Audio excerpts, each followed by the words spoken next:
복음의 아름다움과 십자가의 귀하기라는 제목으로 말씀을 전하고자 합니다.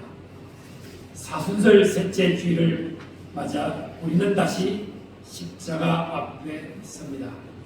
사순절은 단순히 교회력 속의 절기가 아닙니다. 이 기간은 우리가 예수 그리스도의 고난을 묵상하며 우리 자신의 삶과 세상의 역사를 비추어 보는 영적 거울의 시간입니다. 오늘 우리가 사는 세계는 참으로 불안합니다. 지구촌 곳곳에서 전쟁과 갈등이 끊이지 않습니다. 특히 최근 중동 전선은 매우 긴장된 상태에 있습니다. 이란을 공격하며 힘에서 반인류적인 덕질을 차단하고 혼란으로 치닫고 있는 이란과 이슬람 국가들의 인권을 말살하고 종교의 이름으로 폭력을 정당화하는 악의 세력을 보며 우리는 본능적으로 더 큰 힘으로 저들을 제압해야 한다는 유혹에 빠집니다. 인류 역사가 정명하듯 칼로 일어선 자는 칼로 망하며 폭력으로 세운 평화는 또 다른 복수의 불씨를 품을 뿐입니다. 전쟁은 언제나 정의를 말합니다. 강다라는 자신이 정의를 위해 싸운다고 주장합니다.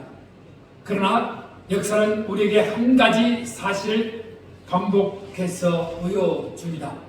힘으로 제거된 악은 종종 더 큰 악을 낳기도 한다는 사실입니다. 과연 힘이 평화를 만들 수 있는가? 인류의 역사는 칼의 역사입니다. 제국들은 칼로 세워졌고 칼로 무너졌습니다. 바벨론, 페르시아, 로마, 그리고 근대의 수많은 전쟁들까지 인류는 힘으로 평화를 만들려고 했습니다. 세상의 역사에는 두 가지의 길이 있습니다. 하나는 칼의 길이고 다른 하나는 어린 양의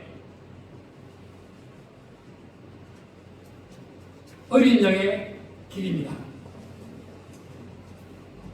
오늘 본문은 우리에게 전야다른 역사적인 승리를 보여줍니다. 그것은 바로 도수장으로 끌려가는 어린 양처럼 모욕과 고난 앞에서도 입을 열지 않으셨던 예수 그리스도의 거룩한 신복입니다. 복음의 아름다움과 십자가의 미학은 이사야는 메시아의 고난을 이렇게 묘사하고 있습니다.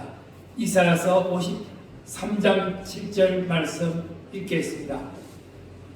그가 원욕을 당하여 괴로울 때에도 그의 입을 열지 아니하시며 마치 도수장으로 끌려가는 어린 양과 털 깎는 자 앞에서 잠잠한 양같이 그의 입을 열지 아니하였다. 이 말씀은 인간의 상식으로 이해하기 어려운 장면입니다. 사람은 억울하면 소리칩니다. 모욕을 당하면 반박합니다. 힘이 있으면 보복합니다. 그러나 예수님은 그렇지 않으셨습니다. 빌라도 앞에서도 대제사장 앞에서도 십자가의 길에서도 주님은 침묵하셨습니다. 왜 그러셨을까요? 8절 말씀 읽겠습니다. 그는 본욕과 신문을 당하고 끌려갔으나 그 세대 중에 누가 생각하기를 그가 살아있는 자들의 땅에서 끊어지면 마땅히 형벌받을 내 백성의 허물 때문이라 하였으리요. 세상의 눈에는 그는 외모도 품치도 없으며 멸시를 받아 사람들에게 버림받은 존재였습니다. 사람들은 그가 징벌을 받아 고난을 당한다고 생각했습니다. 그러나 그 침묵은 무능함이 아니라 순종의 절정이었습니다. 그가 채찍을 받고 상함을 입은 것은 우리의 허물 때문이었으며 그가 입을 열어 자신을 변호하지 않으심으로 우리가 하나님 앞에 변호받을 길을 여셨습니다. 그는 우리의 허물 때문에 상함을 받으셨고 우리의 죄 때문에 고난을 받으셨습니다. 예수님의 침묵은 패배의 침묵이 아닙니다. 그것은 구원의 침묵입니다. 세상을 향한 하나님의 사랑이 말이 아니라 십자가로 정령된 사건입니다. 그래서 9절 말씀 읽겠습니다. 그는 강포를 행하지 아니하였고 그의 입에 너희 거짓이 없었으나 그의 믿음이 악인들과 함께 있었으며 그가 죽은 후에 부자와 함께 있었다. 이 예언의 사건은 예수님의 십자가 사건에서 정확하게 이루어집니다. 예수님은 두 강도 사이에서 죽으셨습니다. 그리고 아리마대 사람 요셉의 무덤에 장사되었습니다. 어려운 분이 죄인처럼 취급되었습니다. 하나님의 아들이 세상에 죄인이 되셨습니다.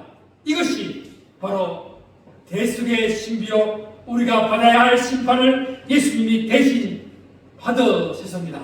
십자가는 세상의 정의 방식과 완전히 다른 하나님의 정의 방식입니다. 세상은 죄인을 죽여 정의를 세우라고 말합니다. 그러나 하나님은 의인이 죽어 죄인을 살리라고 말씀하셨습니다.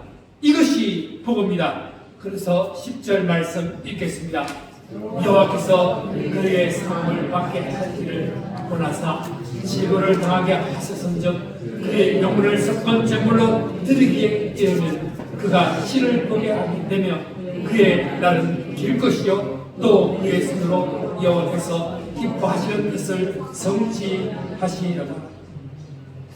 이스라엘 백성은 죄를 속하기 위해 제사를 드렸습니다. 번제, 속죄제, 속건제, 양과 염소의 피가 제단에 흘려야 했습니다. 그러나 히브리서는 분명히 말합니다. 동물의 피는 죄를 완전히 제거할 수 없다. 그것은 단지 예표였습니다. 마치 그림자가 실체를 가리키듯 그 모든 제사는 예수 그리스도를 가리키는 그림자였습니다. 하나님은 그의 영혼을 속군 제물로 삼으셨습니다. 창세기 22장에서 아브라함이 이삭을 대신에 바친 여호와 이레의 순단처럼 하나님이 친히 준비하신 제물, 그 약속이 바로 십자가에서 완성되었습니다. 예수님은 단번에 영원한 제물이 되셨습니다. 그래서 더 이상 제단에서 짐승을 잡을 필요가 없습니다. 하나님의 어린 양이 세상의 죄를 담당하셨기 때문입니다. 이는 동물의 제사가 끝이 나고 하나님의 은혜가 우리의 삶의 기업이 되는 역사적 전환점입니다. 예수께서 속건 제물이 되셨다는 것은 인류의 모든 채무를 당신의 생명으로 지불하셨다는 것입니다.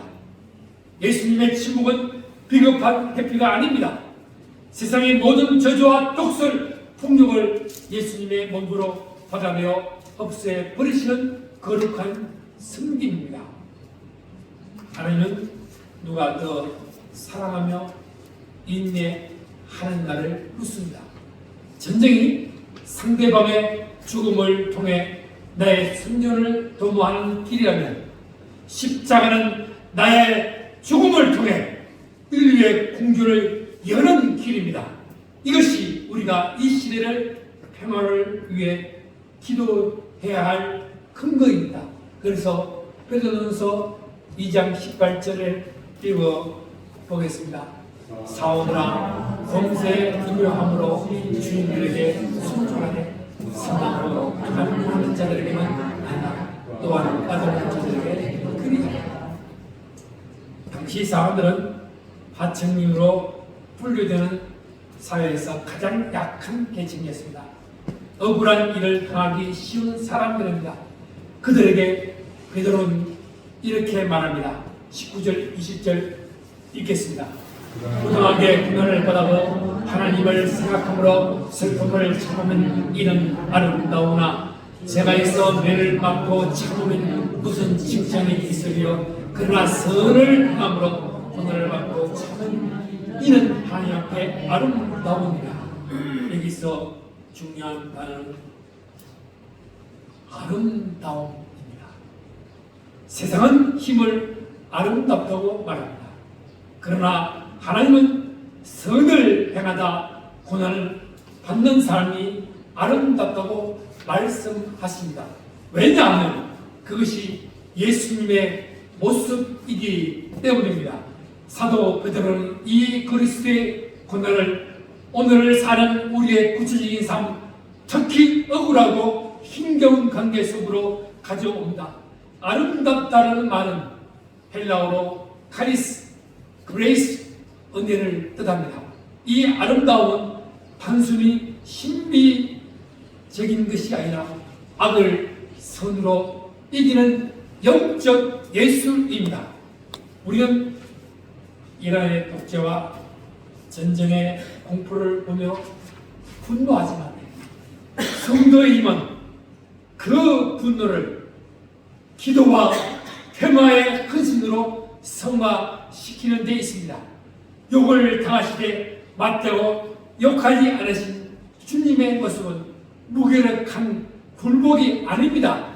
진정한 평화는 핵무기나 미사일 방어 체계가 아니라 공의의 하나님을 신뢰하며 회복의 손을 그들은 그리스도인의 무릎에서 시작됩니다. 세상은 굴욕이라 부르는 현장에서 하나님을 바라보며 참아내는 것, 그것이 하나님 보시기에 가장 고귀한 예술이며 은혜라는 것입니다. 우리는 선한 일을 위하여 지으심 하는 자입니다. 전쟁과 갈등의 소식에 분노로 반응하는 것이 아니라 고난 속에서 하나님의 공의를 신뢰하는 생각의 습관을 길러야 합니다. 그래서 22절에서 23절 말씀 읽겠습니다. 그는 죄를 범하지 아니하시고 그에게 거짓도 없으시며 영혼을 당하시되 맞대어 욕하지 아니하시고 고난을 당하시되 위협하지 아니하시고 오직 심판하신 이에게 부탁하시며 친히 나무에 달려 거무 죄를 당하신 이는 우리로 죄에 대하여 죽고 의에 대하여 살아야 그가 지치게 빠졌더니 너희는 나무를 얻었구나. 예수님은 죄를 범하지 아니하십니다.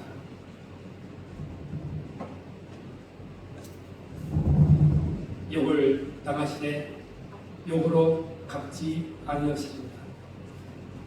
고난을 당하시되 위협하지 않으셨습니다. 십자가는 복수의 사건이 아닙니다. 신뢰의 사건입니다.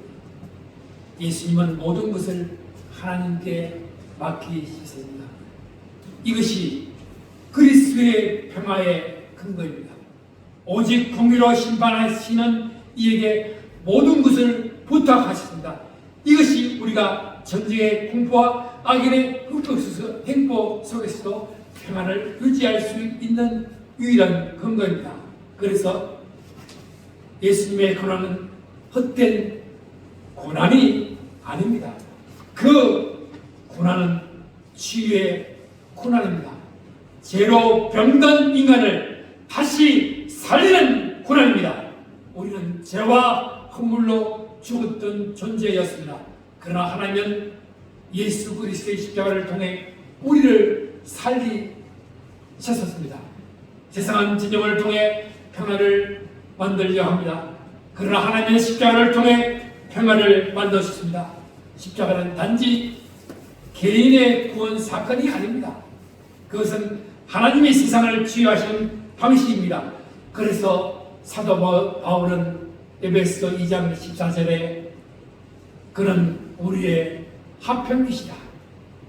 예수 그리스도는 하나님과 인간 사이에 평화를 이루셨고 사람과 사람 사이에 평화를 이루셨습니다. 그리고 교회는 그 평화를 세상에 전하는 공동체입니다. 전쟁의 소문이 가득한 시대 속에서 교회는 평화의 등불이 되어야 합니다. 정오가 가득한 시대 속에서 교회는 용서의 정인이 되어야 합니다. 통역이 난무하는 시대 속에서 교회는 십자가의 사랑의 정인이 되어야 합니다. 그래서 25절 읽겠습니다. 너희가 저녁 양과 같이 길을 잃었다. 이는 너희의 영혼의 목자와 감독이시 이에게 서로가 왔느니라. 인간은 길 이런 존재입니다. 돈을 따라하고 권력을 따라하고 욕망을 따라가다가 결국 길을 잃습니다. 지금의 시대는 마치 길 잃은 양들이 뿔뿔이 흩어져 서로를 들이박는 형국과 같습니다. 하지만 성경은 선포합니다. 우리의 사명은 명확합니다. 전쟁의 소문이 무성한 이때 우리는 폭력을 미화하거나 정오에 동조하는 대신 그리스도의 채찍 자국을 묵상하며 평화를 위해 기도해야 합니다. 그러나 예수님을 잃어버린 양을 찾으시는 목자입니다. 그분이 우리를 다시 생명의 길로 인도하십니다. 사랑하는 성도 여러분, 오늘 세계는 다시 전쟁의 위기 속에 있습니다. 사람들은 말합니다. 더 강한 무기가 필요하다. 그러나 십자가는 다른 이야기를 합니다. 세상을 구원한 것은 군대가 아니라 어린 양이었습니다. 칼이 아니라 십자가였습니다. 폭력이 아니라 사랑이었습니다. 초대 교인은 로마 제국의 폭력 속에서도 칼을 들지 않았습니다. 대신 그들은 사랑했습니다. 용서했습니다. 숨겼습니다. 그리고 결국 로마 제국보다 더 오래도록 영원토록 사랑하며 예수 그리스도의 복음이 확장되며 로마로 유럽으로 세계로 전파했던 것입니다. 가라임은 일시적이지만 십자가의 삶은 영원하기 때문입니다. 세상이 소란스러울수록 우리 하나님 앞에 판독자로서 그분의 세밀한 음성을 들어야 합니다. 그래서 로마서 12장 1절에 너희는 이 세대를 본받지 말고 오직 마음을 새롭게 함으로 변화를 받아 하나님의 선하시고 기뻐하시고 온전하신 뜻이 무엇인지 분별하는 이 시대를 지키는 성도의 힘이라는 것입니다. 사순절은 십자가를 바라보는 시간입니다. 예수님은 어린 양처럼 침묵하셨습니다. 우리 죄를 위해 자신을 내어 주었습니다. 그리고 우리에게 말씀합니다. 나를 따르라. 이 길은 쉽지 않습니다. 그러나 이 길이 생명의 길입니다. 전쟁과 두려움의 시대 속에서 복음의 빛을 전하는 사람들, 길 잃은 영혼들에게 생명의 길을 보여주는 사람들, 바로 우리가 그 부르심을 받는 사람들입니다. 그리스도의 사람은 인류 보편적인 진리이자 최고의 위약입니다. 죄에 대하여 죽고 의에 대하여 살게 하신 그 은혜를 입은 자로서 절망하는 이들에게 나음을 얻게 하는 복음을 전해야 합니다. 사랑하는 성도 여러분, 십자가의 복음은 세상이 이해할 수 없는 역설입니다. 강한 자가 약한 자를 위해 짓고 의인이 죄인을 위해 제물이 됨으로써 세상의 질서를 뒤집혔습니다. 우리의 기도가 이란에 압제당하는 영혼들에게 위로가 되고 전쟁을 극책하는 이들의 마음을 녹이는 신령한 도구가 되기를 원합니다. 복음의 아름다움은 화려한 말의 기함도 고난 속에서도 잃지 않는 그리스도의 성품이 있습니다. 이번 한 주간 우리 삶의 현장에서 보복 대신 용서를, 미움 대신 중물을 택함으로 사순절의 진정한 승리를 일궈냅시다. 십자가를 바라봅시다. 그리스도의 자취를 따라갑시다. 우리 삶의 전쟁이 어둠에 밝히는 동굴이 되고 상처 입은 영혼들을 목자 대신 주님께 인도하는 복음의 아름다움과 십자가의 미학이 되기를 간절히 축원합니다. 기도합시다. 평화의 왕이신 하나님, 오늘 우리는 전쟁의 소음과 독재의 칼날이 번뜩이는 불안한 시대를 살고 있습니다. 힘이 지배하는 세상 속에서 어린 양의 진국과 순종이 가진 위대한 승리를 보게 하여 주시옵소서. 우리가 부당한 고난 속에서 주님을 생각함으로 참아내는 아름다운 성도가 되게 하시고 우리의 삶이 이 시대의 어둠을 밝히는 등불이 되게 하여 주시옵소서. 정오가 아니라 사랑을, 복수가 아니라 용서를, 폭력이 아니라 십자가의 길을 선택하는 참된 제자가 되게 하여 주시옵소서. 예수 그리스도 이름으로 기도하옵나이다.